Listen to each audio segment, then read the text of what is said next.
Channel 21 নিউজে আপনাদের স্বাগত। সাথে আছি আমি রিফা সুলতানা রিজু। মুন্সিগঞ্জের সদর উপজেলা বিএনপি 5 শতাধিক শীতার্ত অসহায় দরিদ্র পরিবারে মাঝে কম্বল বিতরণ করেন মঙ্গলবার দুপুরে সদর উপজেলা বিএনপি উদ্যোগে চরাঞ্চলে বাংলা বাজারের বিভিন্ন গ্রামে অসহায় দরিদ্র ও শীতার্তদের মাঝে এসব কম্বল পৌঁছে দেওয়া হয়। মুন্সিগঞ্জে কনকনে শীতে 5 শতাধিক শীতার্থ অসহায় দরিদ্র পরিবারের মাঝে কম্বল পৌঁছে দিয়েছে সদর উপজেলার বিএনপি। মঙ্গলবার দুপুরের সদর উপজেলার বিএনপির উদ্যোগে উপজেলার চরাঞ্চলে বাংলা বাজারের বিভিন্ন গ্রামে অসহায় দরিদ্র ও শীতার্থদের মাঝে এসব কম্বল পৌঁছে দেওয়া হয়।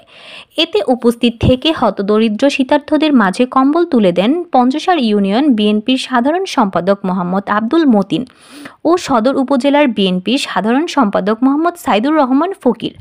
বাংলাবাজার ইউনিয়ন বিএনপির সভাপতি মোহাম্মদ মোফাজ্জল হোসেন বাবুর সভাপতিত্বে এ সময়ে আরও উপস্থিত ছিলেন জেলা যুব দলের সভাপতি মোহাম্মদ মুজিবুর দেওয়ান, জেলা ছাত্র দলের সিনিয়র যুগ্ম সম্পাদক মোহাম্মদ তাজুল ইসলাম, বাংলাবাজার ইউনিয়ন বিএনপির সহ সভাপতি মোহাম্মদ শফিকুর রহমান, সহ সাংগঠনিক সম্পাদক মোহাম্মদ শামীম ব্যাপারী, ইউনিয়ন যুব দলের সাধারণ সম্পাদক সোহেল মোল্লা, বিএনপির নেতা জামিল মোল্লা, আধারা ইউপি ছাত্র দলের সাংগঠনিক সম্পাদক দীপু দেওয়ান, আধারা ইউপি ছাত্র দলের সাধারণ সম্পাদক শাকিল ঢালি, ছাব্বির ব্যাপারী, ইমন ব্যাপারী, অনেক ব্যাপারী সহ উপজেলা ও ইউনিয়ন বিএনপি ও এর বিভিন্ন অঙ্গ সংগঠনের নেতৃবৃন্দ উপস্থিত ছিলেন। কম্বল বিতরণকালে বেগম খালেদা জিয়ার সুস্থতা কামনার ছাড়াও স্থানীয় বিএনপির সাবেক সংসদ সদস্য আলহাজ আব্দুল হাই সহ অসুস্থ সকল বিএনপি নেতাকর্মীদের সুস্থতা কামনা করে বিশেষ দোয়া করা হয়।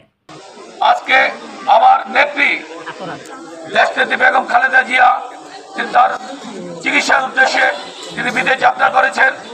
আপনারা সবাই দোয়া করবেন, সবাই নামাজ পড়ে দোয়া করবেন, যে যার ধর্ম আছে তার ধর্ম মতো দোয়া করবেন তিনি যেন অচিরে সুস্থ হয়ে আমাদের মাঝে দেশে ফিরে আসেন। আসার সময় তিনি উমরা হজ করে আসবেন।